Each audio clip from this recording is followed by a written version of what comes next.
most expensive roster moves, tier 1 IGLs, major winning veterans, GOAT contenders and star players, led by the most successful coach of all time, seemingly can't find a break from failing on every occasion. F stands for failure. This is the story of Team Falcons. Oh boy, it's hate maxing time. In this video I will go through all the successes and failures, mostly failures, of the Saudi Arabian backed organization Team Falcons in their quest to become the best team of the world. My name is Bert Burlington, I love talking about Counter-Strike, and if you do too, please consider down subscribing and liking down below. You guys have been so lovely and so nice in the comments these past few weeks, and you know, it's really surprising, and you guys won my heart. So please don't forget to continue subscribing and liking and commenting, because I really appreciate it a lot and it makes me excited to make more videos. But enough of that lovey-dovey stuff, let's get into the video. We're gonna start off with a fact not many people know about Team Falcons. Before they became the super team we all know and love, they actually had 3 liners before they started doing super teams, including a team that was full of young prospects, 2, a completely French lineup, including the one and only Kenny S. Imagine an org that had Simple, Kenny S and Nico on the books. G2 one day maybe? And before that they had a weird pseudo lineup with Bro from, Brovid19 from Astralis, who tried to qualify for like a Middle Eastern qualifier for the Blast Showdown 2021, but they failed. But yeah, those players were not signed, the other ones, I think. I don't see any history of it, so that's kind of strange. Maybe they felt they needed a little bit of pedigree before they could start the super team project and got some rosters here and there.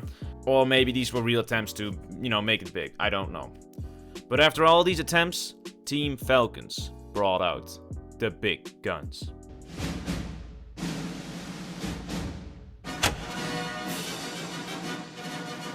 The CS world was shook with multiple major winner head coach Zonic and sports psychologist Lars Robel being signed to Team Falcons. Many people don't know this, but Team Falcons was actually looking at Lars Robel and not at Zonic at the moment when they were trying to create a super team. But Falcons global director of esports and EU operations Grant Rousseau learned about that Zonic was also exploring his options.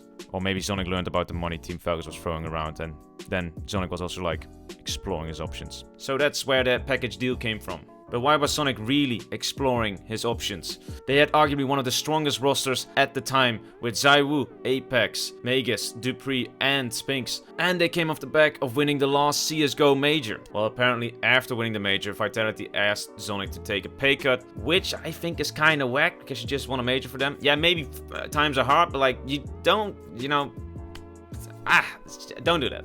So, can I fault Zonic for leaving? No, I don't fault him for leaving. But it's just a little bit ironic when you had problems with one organization because of pay cuts and then sign with a new team and say, I don't care about the money, but then sign to a team that their only qualifications is that they have a lot of money. Also, and this is kind of funny, and I don't want to be a negative Nancy or something, but when you sign for a club, the article announcing your signing includes the line, long record of human rights abuses. That's not a good sign. But Zonic was aware that his signing could be problematic, so he fought and he fought and he was thinking, how can I excuse the Saudi Arabian, the PIF, the Saudi Arabian Investment Fund, from those pesky human rights abuse violations, accusations? Yes. He said, Eureka, he got it, and he said this. I'm not going to sit here and say there are no issues, but what I teach my kids is that if they are trying to be better, I will encourage them and help them to do that. I think that bringing a major title will be a small but good contribution to where they are heading. What the f*** is he talking about? I think the majors are just as important as the next CSGO watcher, but getting a major trophy is not gonna make the Saudi Arabian government think twice about unaliving their undesired and lowering the execution rates anytime soon. So, for how much money did Zonic sign to the Saudi Arabian Organisation? Well, if we have to believe popular French streamer KRL, he said this about Zonic signing to Falcons. From what I heard, Zonic has the same salary as Vitality, but with very easy bonuses. Activate to get him 15k or 20k monthly. Well, what could those bonuses have been? KRL continues to speculate. I think you have big bonus to activate on his contract. And maybe he can reach that if he achieve everything, like winning a major, being top 1 HLTV for 6 months or something like that. Well, let's see if they got close to getting those bonuses. And KRL finished off saying this. He's getting paid more than Vitality. Also, journalist Richard Lewis believes the rumors to be true that Zonic is going to get paid 1.2 million over 2 years at Falcons. Well, Falcons are going to pay you $1.2 million a year for 2 years. Don't know if that is an accurate report at the time I'm recording this, but that's what's been said by multiple sources, so I'll go with it. So for someone who didn't care about the money, he did take a lot of it in his transition. Now we're gonna look at Zonic's time at Falcons. What was the first thing he did? Well, the article states the Danish coach clarified that he isn't looking to rip apart the current project and would give the players a fair chance. Then he kicked everybody a month later, except Boris. But you have to understand, and I quote, Zonic was gonna get Twist, Nico, m0NESY, Magus, no cap, for real, on God. Well, he got Magus in the end. The reasons: m0NESY was comfortable at G2 and Nico had some trepidations about not being able to play the big partnership events like ESL, and Twist didn't want to join because of like something like morals or something. I don't know what it's called. If I wanted the bag and I didn't care about my career, then I would go to Falcons. But yeah, I do care about my career. I have morals, and it's not about the money. But mainly for me, it's like morals. Money is not like the incentive for me. And yeah, I mean, you can say whatever you want, but I just don't want to be affiliated with that stuff at all. So Zonic decided to shovel a lot of money out for the end score in the form of Snappy, Sampayas and Madden, just so they could play the 2024 season. So now they had the end score plus Magus and the Jordan star Boris. But they started off hot with a qualification to the Blast Premier Spring Groups, by just buying a partner slot, of course. But to Zonic's credit, shortly after this, they made their most impressive result yet without buying their way in, with an appearance in the semi-finals of IEM Katowice 2024. The team itself wasn't performing particularly well, but luckily Boris showed a lot of potential and carried them all the way to the semi-final. And then they kicked them. And then this video dropped. Normally I'm not focusing on individual performance because we can all have a shit game. But I also think a lot of it started before the game. And I have to point my finger at you. Changing mouse when you had a tournament where you played really well, it's a risky move in my opinion. Forgetting your in-ears, for me you're totally gone mode. And you're sitting on video and changing in the middle of the game. It's fine to have a bad game, but there's just so many circumstances that up before the game. And the reason I'm getting angry because I know you're better than that. You showed such improvement, but we hate you. And I don't want all this disturbance, but it's change your mouse. There's no way. Point is, my weakness is my aim. Your weakness, your strength is your aim. At Katowice, you had the most insane aim. So good. Some of the most insane aim I've seen. Don't change your mouse before the RMR and whiff because of it. This thing with changing mouse, it also tilts me. Like, I see you, bro. Like, I'm in off angle, secret. Memil spotted them crossing secret. And you're whiffing 20 bullets on a guy. I think there's too many disturbances. Okay. So I don't want to be disingenuous. Dropping Boris was not a mistake.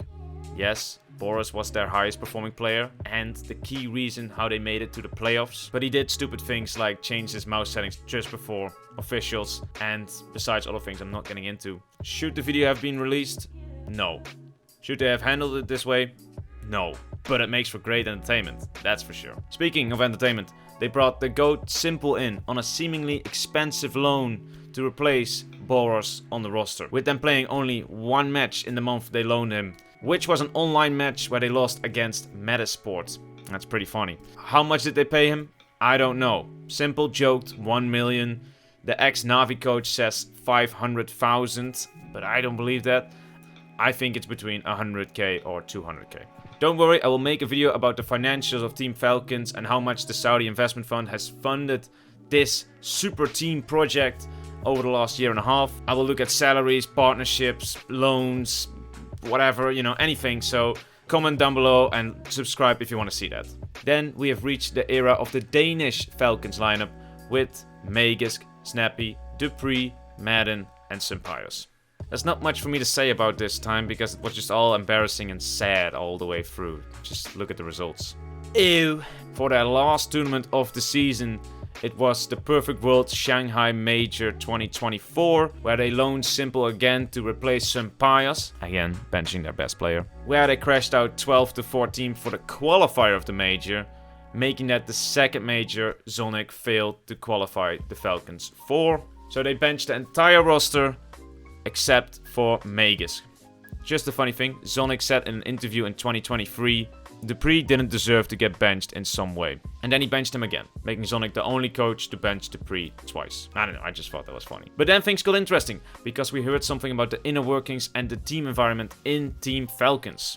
Because Dupree joined the HLTV Confirmed podcast, where he, like the white 18-year-old girls say, spilled the tea.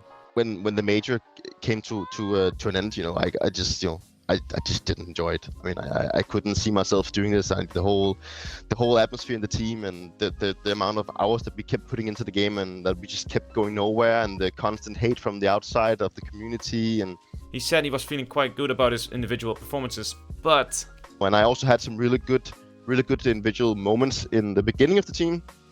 But the more we got into the whole atmosphere of the team and the results never came, and then the issues that we kept dealing with, it just kept taking the breath out of me. Put all the effort into becoming a good team and trying to get it to work with what we had. And then obviously it was most likely inevitable that it was going to be changed regardless. Yeah, it was just like a very big mess in many different ways that just ended up being uncontrollable. And it explains a lot.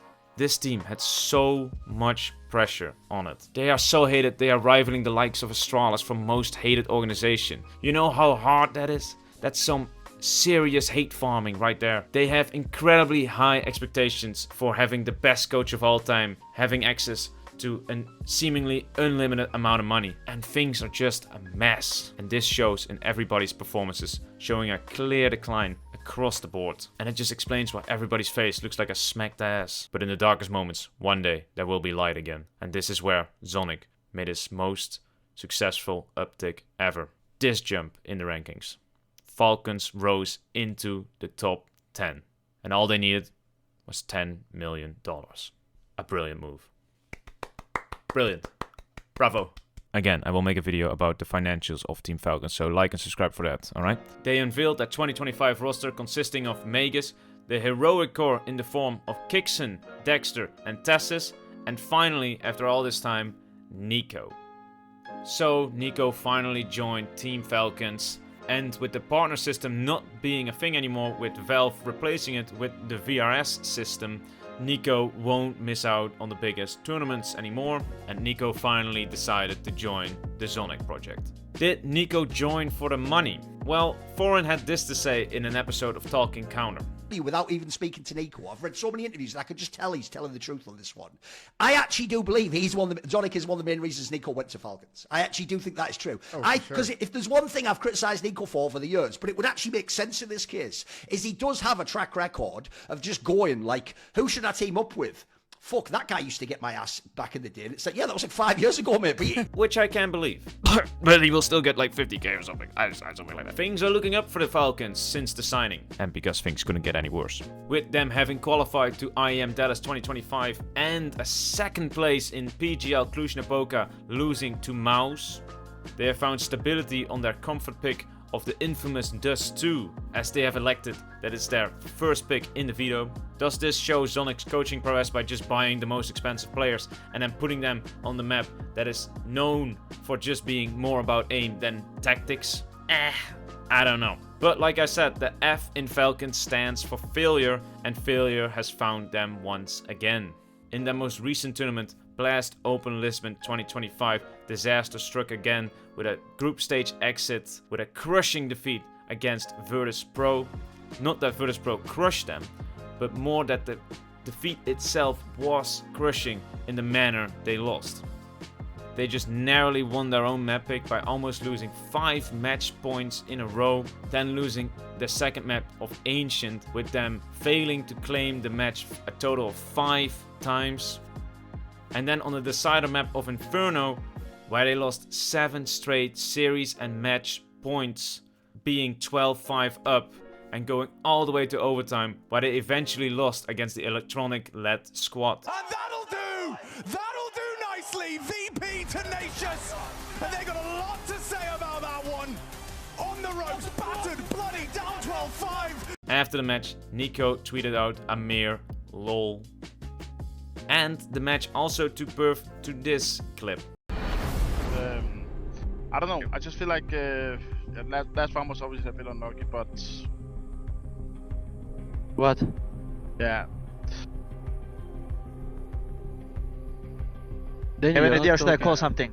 No, I'm just thinking. That doesn't look great, right? Well, I have to be fair. We don't know what he said before or after. This clip is only like 15 seconds and the timeout is longer than that. He could have given like a great strat, but we don't know. But then again, a team losing this many crucial rounds and match points in 3 maps in 1 match alone. Things are just not clicking. And even Zonic came out saying this on Twitter. Let my team down today. So do I believe this video shows some beef between Nico and Zonic already? No. But what I do think this clip shows, including the tweet of Zonic, is that they are flustered. And it's understandable. They are hated. There's millions of dollars riding on this. They are scrutinized on every step by community and talent. So the failure is somewhat expected. And what does this all say about Zonic's career? Is Zonic a bad coach? No, of course not. Has the Falcons experiment hurt his legacy? I'm quite sure it has. Where will the Falcons project go in 2025 and 2026 onwards? Well, if we have to believe the rumors, Zonic was getting paid 1.2 million over 2 years. That means his contract is probably 2 years. He has already been 1.5 years into this 2-year stint, and it almost has exclusively been failure. Will Falcons want to extend Zonic's contract? Or does Zonic even want to? Doesn't he just want to take the pressure off, get out of the crossfire, go to any other organization in the world? Astralis maybe?